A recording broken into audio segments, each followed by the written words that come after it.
넉넉히 이깁니다. 제목만 들어도 굉장히 위로가 되고 힘이 되어줍니다. 오늘 내용은 아직 못 들으셨지만 우리 시작하기 전에 한번 선포했으면 좋겠어요. 좌우에 있는 분들에게 주님이 넉넉히 이기게 하십니다. 이렇게 한번 축복하겠습니다. 이 고백대로 저와 여러분의 인생이 넉넉히 이기는 인생이 될 줄 믿습니다. 오늘 본문은 사실은 믿는 자들에게 있어서 찾아오는 고난에 대한 이야기입니다. 오늘 본문이 저희들이 27절부터 시작됐지만 사실은 12절부터 내용을 쭉 보게 되면 사도들이 복음을 전하다가 감옥에 갇히는 일이 발생합니다. 오늘 이 전체적인 복음을 전하며 헌신한 사도들에게 계속적으로 일어나는 고난의 첫 번째 시작인 이 오늘의 이 본문을 통해서 오늘 저희들이 좀 묵상해 봐야 될 것이 우리가 성도로 살아가면서 경험하는 고난에 대해서 우리는 어떻게 이해하고 그 고난을 어떻게 받아들이며 또 그 안에서 무엇을 꿈꿀 것인가를 우리가 오늘 한번 좀 잠깐 짧은 시간 생각했으면 좋겠습니다. 고난에 대한 정의를 먼저 함께 좀 나누고 싶은데요. 고난은 두 가지의 의미를 갖고 있습니다. 첫 번째는 저와 여러분의 미숙함과 어리석음으로 시작한 인생의 쓴 열매이죠. 하나님이 우리의 인생을 자녀로 또 세상의 빛으로 또 영광스러운 리더로 불러주셨습니다.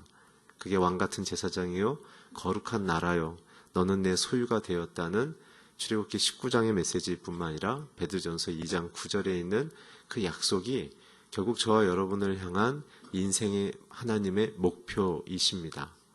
세상에서 영광스러운 리더요, 하나님 앞에 귀 여김받는 자요, 또한 하나님의 약속을 유업으로 받을 수 있는 자녀됨, 그 약속을 우리가 기뻐하며 누리며 사는 것이죠. 그러나 그것이 이루어지기 위해서는 우리에게 주신 인생의 굉장히 중요한 조건이 있는데 그 나라와 그의 의를 구하는 삶을 살았을 때 그 하나님의 약속이 우리에게 작동되기 시작한다는 것입니다. 왜냐하면 저와 여러분의 인생의 부르심 자체가 하나님이 누구이시며 그분이 어떤 일을 이 땅에 이루고자 하시는가를 증거하도록 부름받았기 때문에 저와 여러분은 뼛속까지 영혼 깊은 곳까지 하나님의 영광과 그분의 하나님의 목적을 이루는 삶이죠. 하나님의 영광은 두 가지입니다. 그분의 성품대로 사는 것이고 그분이 우리에게 이루고자 하는 그 영광스러운 목적을 우리 마음속에 확증하는 일들로 이루어지는 것입니다. 그렇지만 우리가 그것을 벗어났을 때 우리는 하나님의 보호가 아닌 세상의 권세로부터 영향을 받아서 우리의 인생 가운데 굉장한 예기치 못했던 공격과 쓴 열매를 거두게 되는 것입니다. 마치 비 오는 날 우산 안에 있으면 비를 피할 수 있지만 비 오는 날 나는 자유롭다고 생각하고 우산 밖을 나가면 어떻게 되겠습니까? 다 젖죠. 그렇죠? 다 젖습니다. 그것이 성도들이 하나님의 권위 안에 있는 것과 권위 밖에 나갔을 때 받는 영향력의 비유인 것입니다. 그러나 오늘 본문은 그러한 고난을 얘기하진 않습니다. 우리가 빈번히 당하는 그 고난의 열매보다 오늘은 어떤 고난을 얘기하냐면 우리가 하나님 앞에서 하나님의 뜻을 이루게 되는 그 목적을 감당하면서 찾아오는 그 고난에 대한 이야기를 하고 계십니다. 성도로서 하나님의 영광을 추구하기 위하여 이 세상에서 겪어야만 되는 그 대가와 그 고통들에 대한 이야기를 하고 계시죠. 오늘 특별히 자막을 통해서 우리 사도행전 5장 17절을 같이 읽어주시면 감사하겠습니다. 시작. 그러자 대제사장과 그와 한패인 사두개의 당원들 모두 시기하는 마음이 가득해서 이고 일어나. 사실 본문의 내용이 17절부터 21절 상반절까지는 유대 종교 지도자들, 특별히 산헤드린 공회 안에 있는 사두개인들이 예수 그리스도를 증거하는 제자들을 향해서 그들을 시기하고 질투하는 마음 때문에 그들을 감옥에 가두는 일들이 일어나고 있습니다. 굉장히 놀라운 사실은 그러한 그 시작점이, 사두개인들의 마음에 일어난 시작점이 예수를 전파하는 그 제자들의 그 수고와 노력을 시기했다는 것이죠.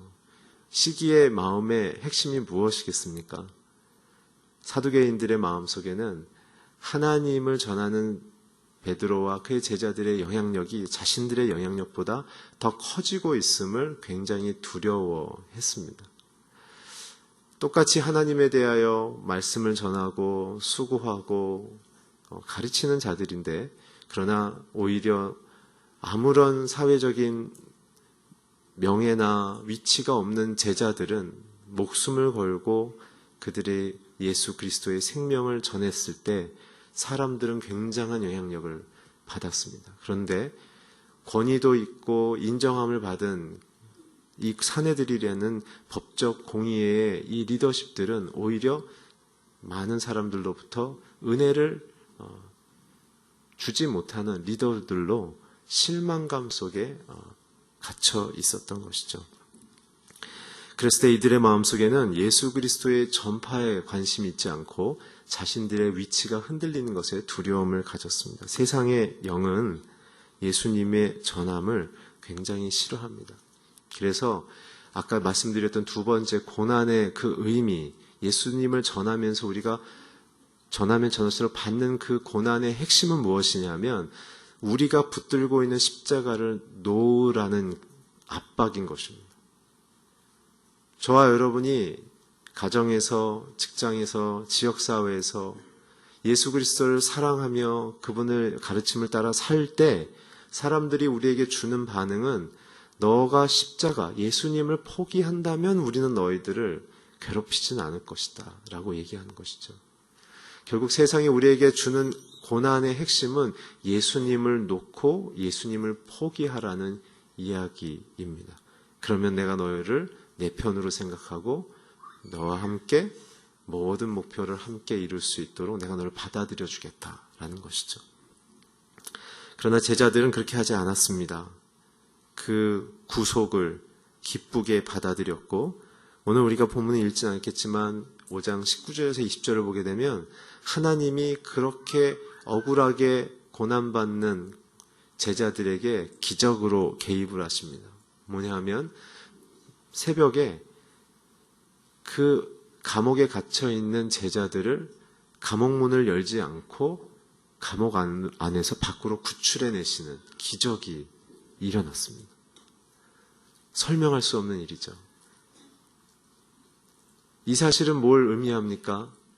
예수님마저도 모함받고 고통받고 그리고 사람들이 죽은 몸을 무덤에 가두었을 때 감옥 무덤 문이 안에서 밖으로 열 수 없는 구조임에도 불구하고 무덤 문이 열려버렸고 예수님은 부활체로 우리에게 나타나셨던 하나님의 약속이 전파됨과 하나님의 목적이 이루어짐에는 어떠한 세상의 고통과 고난도 성도는 승리한다 라는 메시지인 것입니다. 오늘 베드로와 붙잡혔던 제자들은 감옥 안에서 무엇을 했을까요? 자신들이 예수님 때문에 갇혀있기 때문에 그들이 원망했을까요? 아마 그들은 그 어디나 주 예수와 함께 있는 곳, 그 어디나 하늘나라라는 고백 가운데 아마 그 감옥 가운데 하나님을 감사하며 예배하고 있었을 것입니다. 오늘 내 몸이 묶여 있음이, 내가 사람들로부터 모함받음이 비록 불편하고 억울할지언정 그러나 이 억울함과 불편함이 깊어지면 깊어질수록 주님이 나를 더 깊이 기억하실 거라는 그 믿음을 붙잡고 그들은 감사하고 있었습니다. 첫 번째 우리가 고난을 향해서 받아들여야 될 것은 하나님이 우리가 주님을 놓지 않으면 주님도 우리를 놓지 않는다는 그 확신 속에 주님을 감사하게 되면 감옥을 빠져나오듯 우리도 해방된다는 것을 믿기를 주의 이름으로 축원합니다. 오늘 우리의 고난으로부터의 탈출법은 하나님의 도우심입니다. 그랬을 때 그들은 탈출한 이후에 어떻게 했습니까? 집으로 도망가서 숨지 않았습니다. 나오자마자 바로 또다시 흩어져서 복음을 전하며 가르치기 시작했습니다. 우리 자막을 통해 사도행전 5장 21절을 함께 읽으시겠습니다. 시작. 이 말을 듣고 그들은 이른 아침 성전으로 들어가 사람들을 가르치기 시작했습니다. 그때 대제사장과 그 일행이 도착해 공의회와 이스라엘 자손의 모든 장로를 소집하고 감옥에 사람을 보내 사도들을 데려오게 했습니다. 세상의 리더들은 자기의 힘으로 복음을 가두고 성도들을 가둘 수 있다고 생각했지만 사도들은 이미 그 갇힘을 뛰어넘어 나와 예수님을 증거하고 고백하고 있었고, 아직도 지도자들은 사도들이 나온 줄도 모르고 제자들을 데리러 사람들을 보내는 어리석음을, 자기 힘을 의지하는 어리석음을 보여주는 메시지가 됩니다. 결국은 무엇입니까? 저와 여러분의 인생에 예수님을 향하여 사랑하며 순종하며 받는 고난의 대가는 더 큰 하나님의 권능과 성도가 어떠한 능력 가운데 사는지를 세상에 증거하는 역전의 드라마란 사실입니다. 오늘 우리는 항상 기뻐하며 쉬지 말고 기도하며 범사에 감사하라는 그 가르침대로 고난 속에 있으면 있을수록 더욱 하나님을 찾고 감사하며 높이며 사랑하며 하나님만을 붙들 때 우리의 모든 고난의 그 깊은 수렁과 같은 감옥에서 탈출할 줄 믿습니다. 오늘 주님을 높이며 주님을 사랑하는 것이 우리에게는 권능인 것입니다. 오늘 고난의 감옥의 현장을 묵상하지 마시고 그것 가운데 함께 하시는, 나를 붙들고 계시는 그 하나님의 도우심을 의지하며 살아가는 저와 여러분이 되길 주의 이름으로 축원합니다. 두 번째는 그 이후에 장면이 바뀌어서 다시 종교 지도자들, 대제사장들과 공회의 원로들 앞에 제자들이 서게 됩니다. 본문 구절로서는 21절부터 26절인데 이들이 리더들 앞에 다시 서서 문책을 받기 시작합니다. 왜 너희가 3주 전에 했던 것처럼 왜 안진뱅이를 일으켰을 때 예수의 이름을 강권하거나 가르치지 말라고 얘기하고 풀어줬음에도 불구하고 왜 또 하고 있느냐라고 얘기했을 때 베드로와 다른 사도들이 이렇게 대답합니다. 자막을 통해 27절, 28절을 함께 읽으시겠습니다. 시작. 그들은 사도들을 데려다가 제사장의 신문을 받도록 공의 앞에 세웠습니다. 가르치지 말라고 단단히 주의를 주지 않았느냐? 그런데 너희는 온 예루살렘을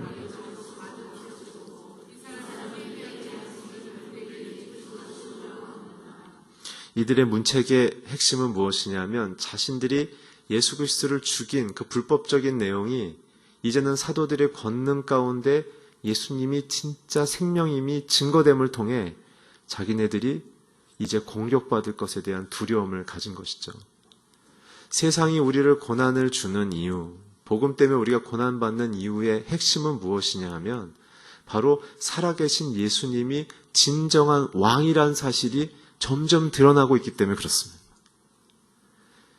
아까 말씀드린 고난의 두 번째 그 메시지, 세상이 우리를 자꾸 십자가를 놓으라고 얘기하고 예수님을 멀리하면 내가 너를 정말 친하게 가까이 해주겠다고 얘기하는 그 근본 핵심의 이유는 예수님이 진정한 세상의 사랑의 왕이시란 사실을 인정하기가 힘들기 때문에 그렇습니다. 왜 그럴까요? 세상의 본질은 하나님을 이기고 자신의 권력과 힘을 통해 하나님을 대신한 자기의 왕국을 펼치려는 것이 근본적인 정신이기 때문에 그렇습니다. 그래서 사람들은 돈이 필요한 것이죠. 돈이란 악한 것이 아닙니다. 그러나 돈을 많이 가짐을 통하여 자기의 힘을 과시하고 사람들을 지배하고 조종하려는 것이 악인 것이죠. 성도들에게 하나님이 재정적인 축복을 주시거나 쓸 만큼 주셨을 때 성도들은 어떻게 반응하십니까? 먼저는 자기 자신의 가족들을 위하여 쓰고 예수님의 이름으로 지치고 상한 자들을 향하여 나누고 헌신하려는 선한 마음을 갖고 있기 때문에 하나님의 사람들에게 하나님이 또한 물질의 공급을 주시는 이유는 하나님이 사랑을 전파하기 위한 것이죠.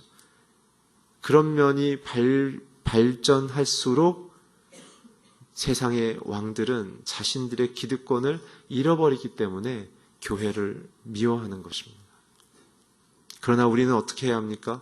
그러한 그들마저도 사랑하며 함께 공존하며 그들을 감동시키는 방식으로 우리는 그들에게 다가가는 것입니다.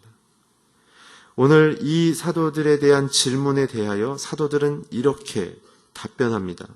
5장 29절부터 33절을 자막을 통해 함께 읽어주십시오. 시작. 베드로와 다른 사도들이 대답했습니다. 사람에게 순종하기보다 하나님께 순종하는 것이 마땅합니다. 당신들이 하늘에 달아 죽인 예수를 우리 조상의 하나님이 살리셨습니다. 하나님께서는 이스라엘에게 회개와 죄 용서를 주시려고 예수를 그분 오른편에 높이셔서 왕과 구세주가 되게 하셨습니다. 우리는 모든 일의 증인이고 하나님께서 그분께 순종한 사람들에게 주신 성령 또한 그 일의 증인이십니다. 그들은 이 말을 듣고 화가 치밀어 사도들을 죽이려고 했습니다. 자, 베드로가 선포한 이야기는 무엇입니까? 사람들의 권위에 순종하는 게 맞습니까? 하나님의 권위에 순종하는 게 맞습니까? 라고 오히려 물었던 것이죠. 이것은 잘 해석하셔야 합니다. 세상은 무조건 나쁘기 때문에 배척해야 되고 하나님만 섬기면 굉장히 훌륭한 신앙이다. 그건 아닙니다. 세상의 질서도 하나님이 허락하셨기 때문에 너의 상전을, 너의 주인을 죽게 하듯 섬기라고 세상 속의 리더십의 관계 속에 성실과 정직으로 너의 리더들을 잘 섬기라고 말씀을 주께서 하셨습니다. 그러나 오늘 이 컨텍스트는 무엇입니까? 세상의 리더들이 하나님을 믿지 못하도록 배척한다면 우리는 그 순간 그 리더십보다 더 상위에 있는 그 하나님의 더 높은 권위를 순종하는 것이 옳다라는 것이죠. 왜냐하면 내 상급자는 그 직장을 관리하도록 허락받은, 하나님께 허락받은 리더일 수준일 뿐이지만 하나님은 온 우주의 만물의 질서와 저와 여러분의 영혼의 생명까지 결정하시는 진짜 최고봉의 리더십이기 때문에 그렇습니다.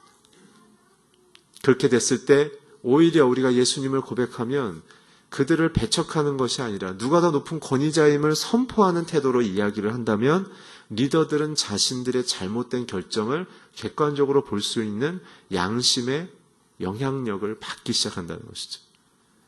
그래서 베드로는 대제사장들의 이야기를 어느 순간에는 잘 듣고 협의하는 과정도 보여지지만 오늘 이 순간에서는 너희들이 배척하는 예수가 더 높은 권위자라는 사실을 선포하는 것입니다. 오늘 고난을 통해서 우리가 받는 두 번째 메시지는 우리의 고난 속에 누가 진짜 왕인지를 고백하는 것이 고난을 탈출하는 승리란 사실입니다. 오늘 저와 여러분을 살리시고 복되게 하시고 세상에서 영화롭게 하실 그 주님의 권위와 그 영향력과 능력을 붙드시는 저와 여러분 되게 주의 이름으로 축원합니다. 그것이 바로 핵심입니다. 그래서 베드로가 이렇게 선포했죠. 너희들을 회개시키고 용서하시고 그래서 예수를 오른편에 통치자로 이스라엘의 문법적 표현상으로는 이 오른쪽이라는 것은 정치적인 리더십을 얘기하는 겁니다. 최고봉의 리더십을 얘기하는 겁니다. 예수님께서 하나님 오른편에 앉으셨다는 것은 모든 권위자 중에 권위자라는 거예요. King of Kings, 왕 중의 왕이요. Lord of Lords, 주 중에 주가 되신다는 시편의 고백처럼 예수님 위에 어느 역사와 시간 속에 더 높은 이름은 없다라는 사실이죠. 그랬을 때 왕과 구세주, 통치자이자 구원자로 우리에게 세우셨다는 것입니다. 고난을 통해서 우리에게 주시려는 유익은 무엇입니까? 저와 여러분의 인생을 진짜 누가 사랑으로 다스리고 살렸느냐를 발견하는 것입니다. 고난이 오면요, 거품이 사라집니다. 자신의 기대 효과를 위해서 나에게 붙어 있었던 사람들이 내게 고난이 오면 자신들에게 불똥이 튈까봐 다 멀어집니다. 그러나 여러분 기억하십시오. 예수 그리스도께서는 우리와 함께 하십니다. 예수님의 십자가의 그 능욕과 고통과 저주와 그 슬픔과 그 수치를 당하신 이유가 무엇입니까? 저와 여러분이 예수님을 믿고 따르며 살아가며 받는 모든 고난과 수치와 능욕을 이미 감당하시고 그 속에서 승리를 선포하신 영광의 왕으로 우리와 함께 하심을 통해 우리를 지키고 보호하고 끝까지 승리로 이끌기를 원하셔서 주님이 먼저 십자가를 경험하신 것입니다. 오늘 우리가 그분을 붙잡았을 때 고난을 통한 두 번째 메시지, 주님이 나의 왕이자 구원자라는 사실이 내게도 고백되어지며 나의 삶을 통하여 세상에 선포되어지는 것입니다. 오늘 피조물로서 하나님을 선포할 수 있다면 그보다 영광스러운 인생은 없습니다. 아무리 많은 좋은 삶의 조건을 갖고 있어도 그것은 오늘 처음 말씀드린 시기심을 유발시킬 뿐이지 감동을 줄 수는 없습니다. 그러나 죄인을 부르셔서 의인으로 부르시고 바꾸시고 죽어가는 우리의 영혼을 부르셔서 하나님의 살아가는 생명의 자녀로 소망 있게 변화시키시는 그 능력의 하나님, 그의 아들 예수 그리스도를 우리가 왕으로 구원자로 보여줄 수 있다면 우리는 세상의 희망이 되는 것입니다. 오늘 여러분들의 가정에서 가족 간에 예수님이 사랑의 왕으로 사랑의 구원자임을 증거하며 예수님처럼 섬기시기를 주의 이름으로 축원합니다. 그래서 여러분들이 세상에 어딜 가든지 그렇게 귀하게 존중받는 고난 속에서 더 빛이 나는 인생이 되기를 주의 이름으로 축복합니다. 그것입니다. 마지막 세 번째는 무엇입니까? 오늘 드디어 본문으로 들어가게 되는데 오늘 본문 41절을 같이 읽겠습니다. 시작. 사도들은 예수의 이름을 위해 모욕당하는 것이 합당하다는 생각하고는 기뻐하며 공회를 떠났습니다. 너무 놀라운 사실입니다. 그 정치적인 압박과 모함과 공격을 받는 것이 우리가 합당하다라고 생각한다는 것이죠. 왜 그렇습니까? 요한복음 15장 18절 19절에 예수님의 말씀을 그들이 기억했기 때문에 그렇습니다. 우리 자막을 통해 함께 읽어주십시오. 시작. 만일 세상이 너희를 미워하였거든 너희보다 먼저 나를 미워했다는 것을 알라. 세상이 너희를 자기 것으로 여기고 사랑했을 것이다. 그러나 너희는 세상에 속해 있지 않고 내가 세상에서 너희를 택했으므로 세상이 너희를 미워할 것이다. 오늘 우리는 승리하신 하나님의 자녀로 부름받았습니다. 패배한 사단의 영은 어떻게 하든지 그 승리한 자녀들을 흠집내고 속이고 넘어뜨려서 부끄럽게 만들려고 어떻게 하든 우리의 바짓가랑이를 잡고 늘어지고 있는 것이죠. 우리는 이미 승리했습니다. 우리 좌우의 선포하십시오. 예수님 때문에 당신은 승리했습니다. 오늘 예수님이 십자가에서 죽고 부활하신 이후에 하늘에 오르사 모든 만물을 통치하는 통치자로 서 계신다라는 그 성경의 구절처럼 오늘 그 예수님을 우리가 구주로 고백한다면 우리 또한 그 통치의 유업을 받아서 예수의 이름으로 모든 만물과 나라와 민족과 영혼까지 예수님과 함께 통치하는 자녀로 설 것이라고 계시록은 기록하고 있습니다. 오늘 예수님의 승리는 곧 나의 승리입니다. 예수님의 능력은 곧 나의 능력입니다. 오늘 우리의 마음속에 사단이 우리의 연약함 속에 넘어지게 하고 지치게 하고 실망케 하고 사람들이 해주는 그런 무력하게 만드는 그런 공격들 속에 내가 굉장히 힘을 잃어버린 나약한 자라고 속이는 모든 생각 속에서 그 감옥 같은 생각 속에서 눈을 들어 주를 함께 봅시다. 감옥 안에 있지만 우리 안에 계시고 우리를 그렇게 약속 가운데 확증하고 계시는 그 주님의 승리를 고난 속에서도 우리는 고백할 때 우리의 진짜 승리는 확증되는 것입니다. 오늘 사도들은 그러한 약속의 모습을 우리에게 보여주신 것입니다. 그랬을 때 야고보는 우리에게 이렇게 권면하며 위로합니다. 우리 자막을 통해 야고보서 1장 2절에서 4절을 함께 읽어주십시오. 시작. 내 형제들이여 여러 가지 시험을 만나거든 온전히 기뻐히 여기십시오. 여러분이 알다시피 여러분의 믿음의 연단은 인내를 이룹니다. 인내를 온전히 이루십시오. 그러면 여러분이 온전하고 성숙하게 돼 아무 것에도 부족한 것이 없게 될 것입니다. 아멘. 시험을 만나거든 기뻐하십시오. 힘들죠. 힘들지 않다고 얘기하는 건 거짓말입니다. 힘듭니다. 그러나 기뻐하십시오. 고난이 우리에게 실패와 절망으로 끝나지 않기 때문에 그렇습니다. 여러분, 우리가 건강해지려면 어떻게 해야 합니까? 열심히 운동을 하죠.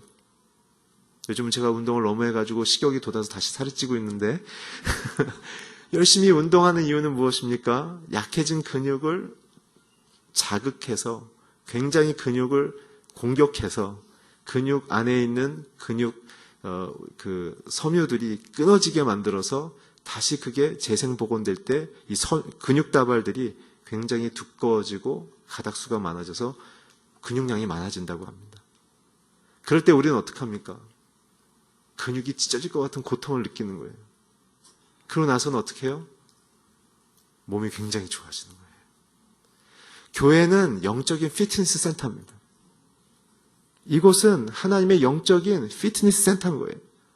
저와 여러분의 영적 근육을 강화하고 그래서 우리의 심령이 건강해지고 생각이 건강해짐을 통해 하나님의 선하시고 기뻐하신 그 뜻을 온전히 받아들여서 저와 여러분의 몸을 하나님이 기뻐하시는 산제사로 드릴 수 있는 것. 그것이 고난을 향한 사도 바울의 우리를 향한 권면인 것이죠. 야고보서는 이렇게 얘기합니다. 그렇기 때문에 시험을 통과할 수 있는 방식은 첫 번째 기쁨을 갖고 하나님이 내게 이루실 일을 기대하는 것이며 두 번째는 믿음의 연단은 인내를 이룬다. 믿음을 갖고 인내하라는 이야기고 그랬을 때 우리는 성숙하게 된다는 이 고난 속에서의 성장의 삼중 축복에 대한 이야기를 하고 있습니다. 여러분, 믿음은 인생은 견디는 것입니다. 누가 잘 견디냐가 성숙을 결정하는 것입니다. 오늘 저와 여러분의 인생 속에 부활하신 승리하신 예수님이 함께 하십니다.